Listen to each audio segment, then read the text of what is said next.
Alhamdulillah, terima kasih banyak Ustaz Agus Sekaca, luar biasa telah memberikan pemaparan bagaimana menguatkan pilar-pilar persaudaraan tadi yang memang difokuskan bagaimana kita untuk bisa menghindari kegiatan atau perbuatan yang sebenarnya nanti bisa meruntuhkan pilar-pilar persaudaraan kita sesama Muslim yaitu dengan ghibah. Ibu bapak sekalian, kita masih punya cukup banyak waktu untuk diskusi dan juga mungkin mendengarkan uh, insight lain atau informasi tambahan lainnya dari seluruh peserta yang telah hadir pada pagi hari ini. Kami persilakan ibu bapak sekalian jika ada yang ingin memberikan tambahan informasi ataupun mungkin hal-hal yang berkaitan dengan bagaimana menguatkan pilar-pilar persaudaraan sesama Muslim ini kami persilakan.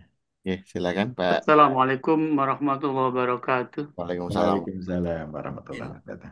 Jadi materinya ini memang cukup cukup apa ini pelik dalam jawabannya ini ya Pak.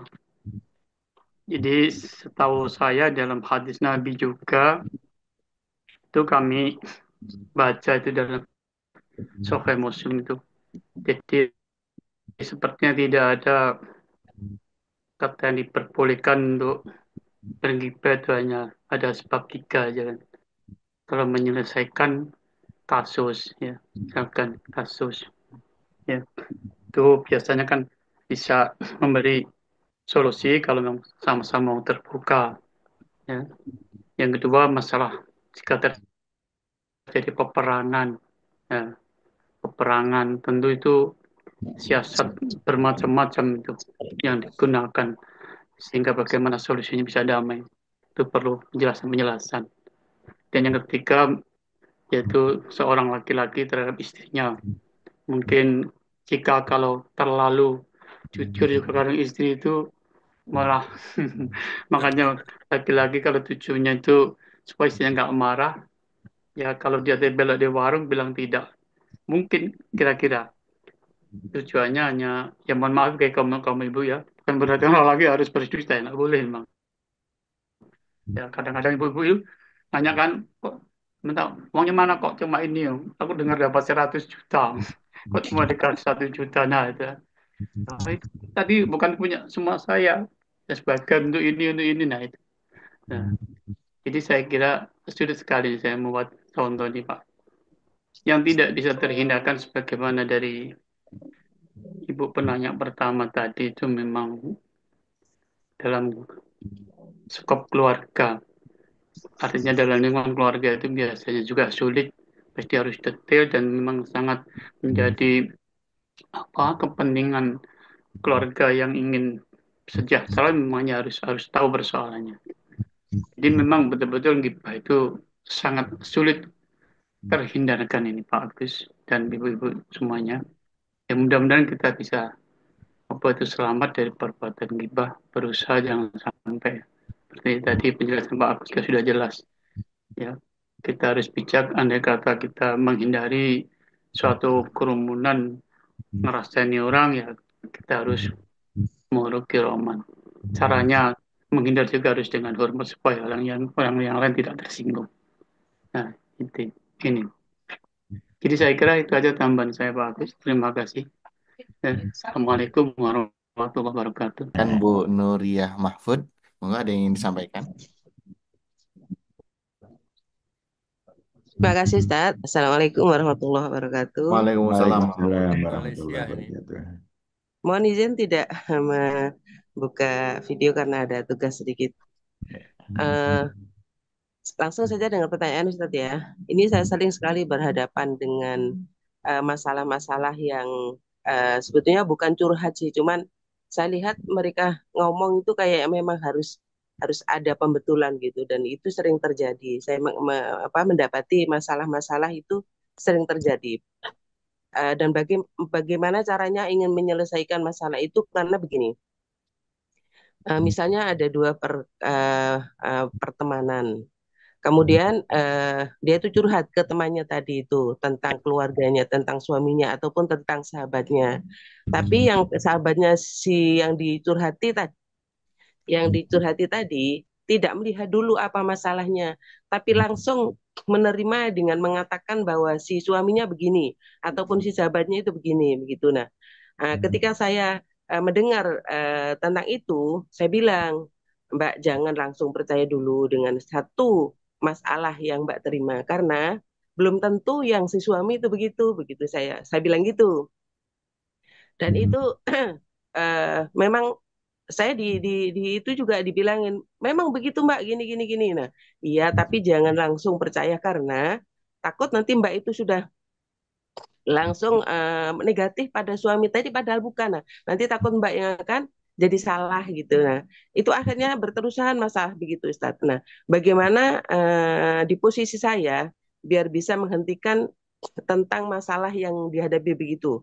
Mungkin kalau bukan dengan suami, dengan kawannya, itu juga sering begitu. Jadi seakan-akan saya ini tidak bisa memberi solusi atau memberi apa namanya satu satu kepercayaan kepada kawan saya bahwa sebetulnya itu jangan begitu gitu Ustaz. Itu gimana caranya biar bisa tidak menjadi unek-unek dalam hati karena saya juga tahu sebetulnya yang misalnya si suami itu bukan begitu gitu Ustaz. Bagaimana caranya Ustaz? Terima kasih. Assalamualaikum warahmatullahi wabarakatuh. Waalaikumsalam warahmatullahi wabarakatuh. Ya, baik. Terima kasih Bu Nur ya. Monggo mungkin saya Agus. Ya, baik.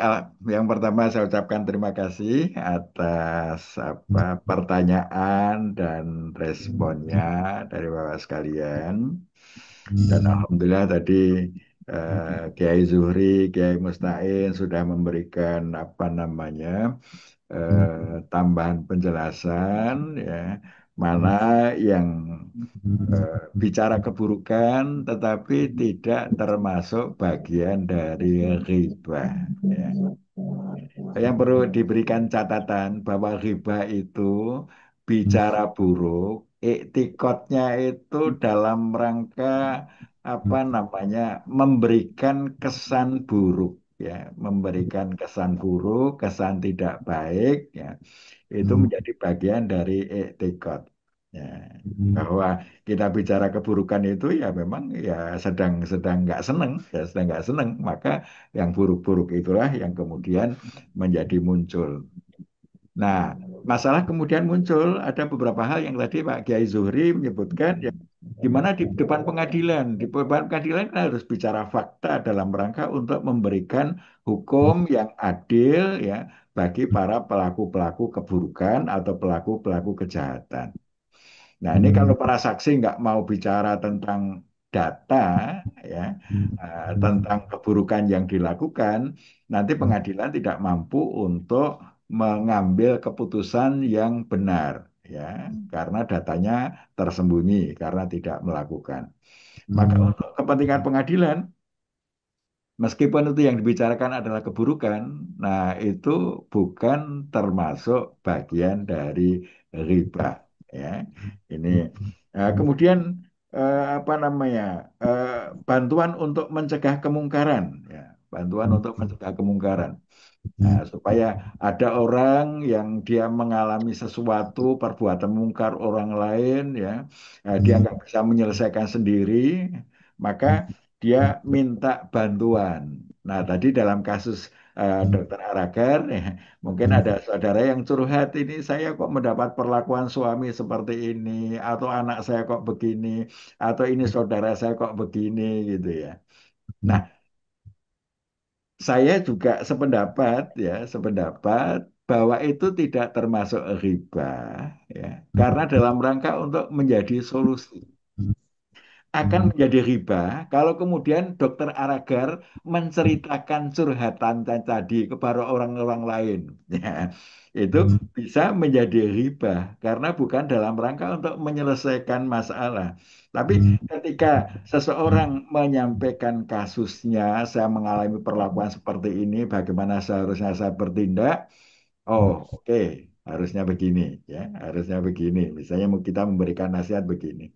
Nah, nah, data tadi ya, ini bagi dokter Areker selaku yang dicurhati, ya, nanti kalau misalnya ada pertemuan atau ada orang lain kemudian cerita, oh dia barusan datang loh ke saya, ya, dia mengadukan ini, ya. Nah, sehingga bisa jadi menjadi malu. Nah, ini yang kemudian menjadi riba. Tapi proses konsultasinya tadi, ya, ini menurut saya tidak termasuk kategori itu. Nah, sebagaimana tadi Kiai Zuhri menyampaikan, ya, minta fatwa. Minta fatwa. Minta fatwa itu kan harus apa? Harus mengemukakan apa yang dilakukan. Nah, eh, kemudian Mustafa ya Pak Wadi Mustafa, ya. Balik kok membuat juk-juk ya, eh, memberikan kesan buruk pada organisasi lain, ya. Katakanlah kepada jamaah yang lain, ya. Menurut saya ini kita hindarilah, ya, karena istihad mereka itu juga menggunakan akal, ya. Istihad itu bisa benar, bisa keliru, ya. Dan kalau istihadnya benar, itu pahalanya dua. Kalau istihadnya tidak benar, masih dapat pahala. Jadi kita berhusnudon, ya. Jadi meskipun ada perbedaan-perbedaan, apalagi yang menyangkut fikih.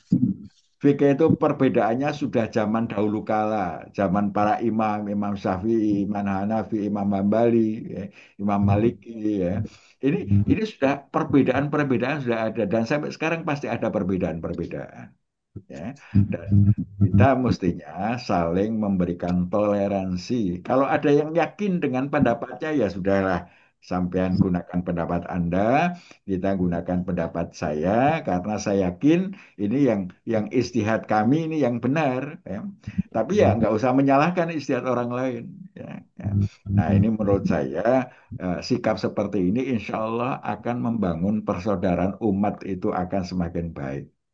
Tapi kalau kita masih suka moyoi, moyoi itu ya apa yang dilakukan oleh eh, kelompok-kelompok yang lain itu selalu kita eh, nilai keburukan-keburukannya dalam rangka untuk apa? Melemahkan, memberikan kesan buruk terhadap mereka. Menurut saya era ini mesti kita hindari, ya. Kalau kita yakin yang kita gunakan paling benar, ya kita berikan keyakinan ini loh, ya, ini yang menurut saya ini paling benar, ini alasannya ini, ya. Menurut saya itu jauh lebih baik, ya, dengan mengatakan eh, apa alasan-alasannya kenapa Anda itu yakin benar, ya, nggak usah kemudian suka menyalah-nyalahkan orang lain. Menurut saya ini termasuk masalah serius di dalam hubungan antar umat. Sebab di dalam perjuangan ini kita harus membangun sinergi antar umat supaya perjuangan umat Islam itu bukan hanya menjadi tanggung jawab Muhammadiyah saja, NU saja, Persis saja, yang lain-lain. Tapi mari kita bangun perjuangan Islam ini semua organisasi, ya, keagamaan, organisasi Islam itu bersinergi, berkolaborasi untuk memperjuangkan, ya, masa depan umat Islam. Ini menurut saya itu akan produktif, ya. Jadi termasuk juk-juk, ya, juk-juk yang dalam rangka ngejek, dalam rangka itu sudahlah, ya, nggak usah kita lakukan. Nah, bagaimana tip untuk tidak berriba? Ya sudah, ya. Kalau kita identifikasi itu riba, sudahlah. Ya. Kita angkat tangan, kita nggak mau terlibat. Bacanya, apalagi nge-share, ya. Apalagi kemudian kita ikut membumbui. Ya. Ini mari kita hindarkan. Ya. Kemudian untuk Ibu Nuriyah, ya, sering menjadi tempat curhat. Nah, menurut saya nasihatnya betul sudah. Jadi kalau ada yang curhat, jangan langsung menghakimi. Ya seperti seorang apa namanya hakim lah. Hakim itu kalau dicurhati kan tidak langsung mendengar. Ada proses tabayun, ada proses untuk memverifikasi apakah datanya benar apa tidak. Tidak kemudian kita langsung bersikap. Ya. Menurut saya Ibu sudah benar, ya, melakukan apa, melakukan nasihat supaya tabayun, di apa, diverifikasi dulu kebenarannya. Kalau memang benar, ya itu nanti kan akan berpengaruh pada nasihatnya, ya. Jadi curhatan itu bagian, mudah-mudahan ini bisa menjadi bagian dari apa? Dari minta fatwa.